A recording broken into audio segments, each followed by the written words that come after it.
Hello, नमस्कार। BN Hindi story में आपका स्वागत है।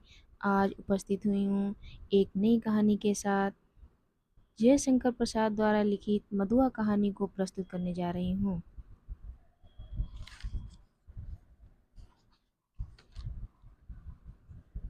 आज 7 दिन हो गए, पीने की कौन कहे, छुआ तक नहीं।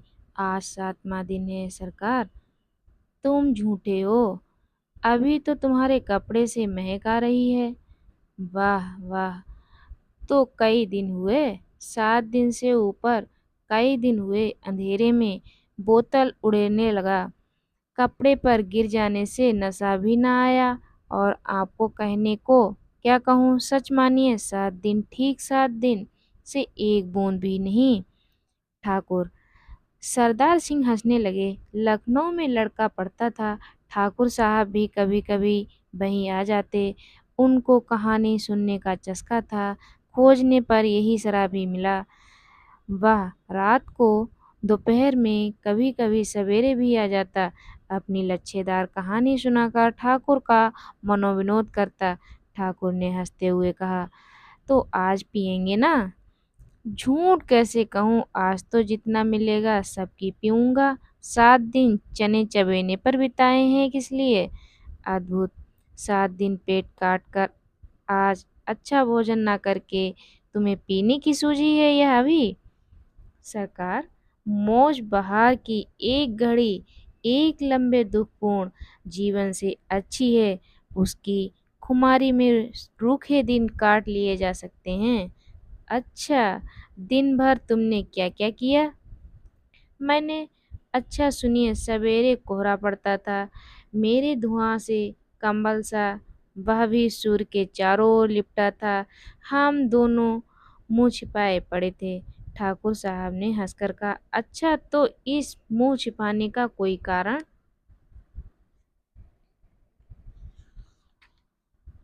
7 दिन से एक बूंद भी गले में न उतरी थी। भला मैं कैसे मुंह दिखा सकता था? और जब 12 बजे धूप निकली तो फिर लाचारी थी।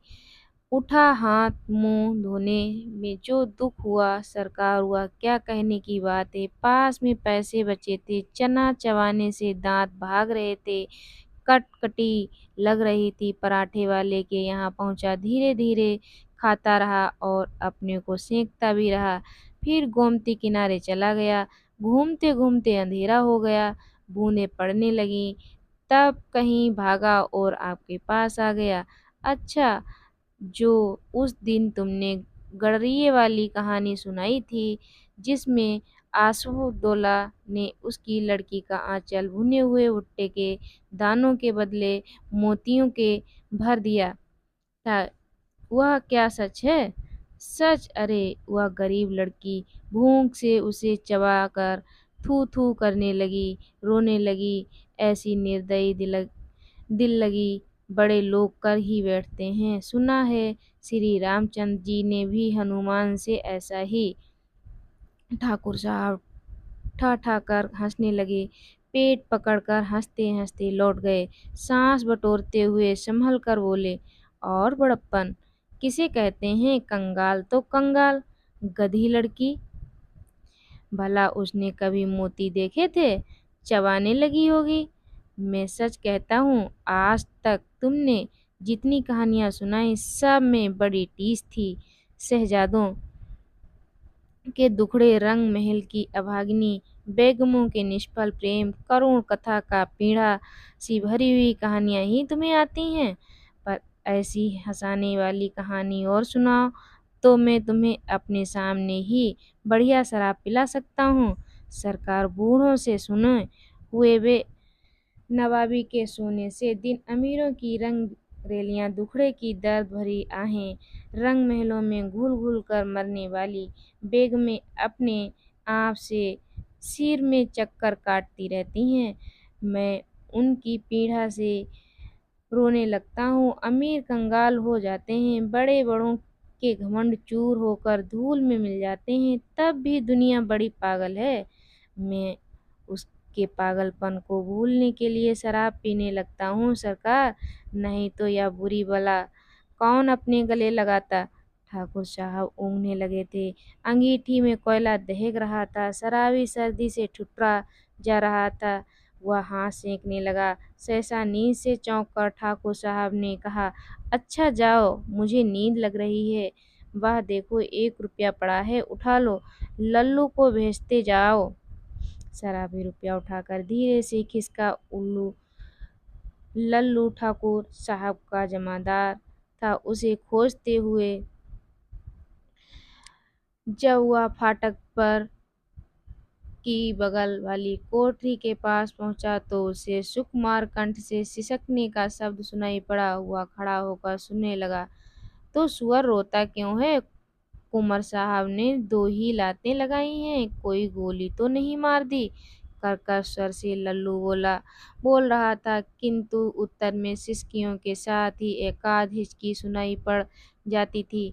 अब और कठोरता से लल्लू ने कहा, मधुआ जा सो रहा, नखरा ना कर, नहीं तो उठूंगा तो खाल उधेड़ दूंगा, समझा ना। शराबी चुपचाप सुन रहा था। बालक की सिसकी और बढ़ने लगी। फिर उसे सुनाई पड़ा, ले अब भागता है कि नहीं, क्यों मार खाने पर तुला है। भयभीत बालक बाहर चला जा रहा था। शराबी ने उसके छोटे से सुंदर गोरे मुंह को देखकर आंसू की बूंदें ढुलक रही थीं। बड़े दुलार से उसका मुंह पोंछते हुए उसे लेकर वह फाटक से बाहर चला गया। 10 बज रहे थे। कड़ाके की सर्दी थी। दोनों चुपचाप चलने लगे। शराबी की मौन सहानुभूति को उस छोटे से सरल हृदय ने स्वीकार कर लिया। वह चुप हो गया। अभी वह एक तंग गली पर रुका ही था कि बालक के फिर से सिसकने की उसे आहट लगी। वह झिड़क कर बोल उठा, अब क्यों रोता है रे छोकरे? मैंने दिन भर से कुछ खाया नहीं। इतने बड़े अमीर के यहाँ रहता है और दिन भर तुझे खाने को नहीं मिला। यही तो मैं कहने गया था जमादार के पास, मार तो रोज ही खाता हूँ, आज तो खाना भी नहीं मिला।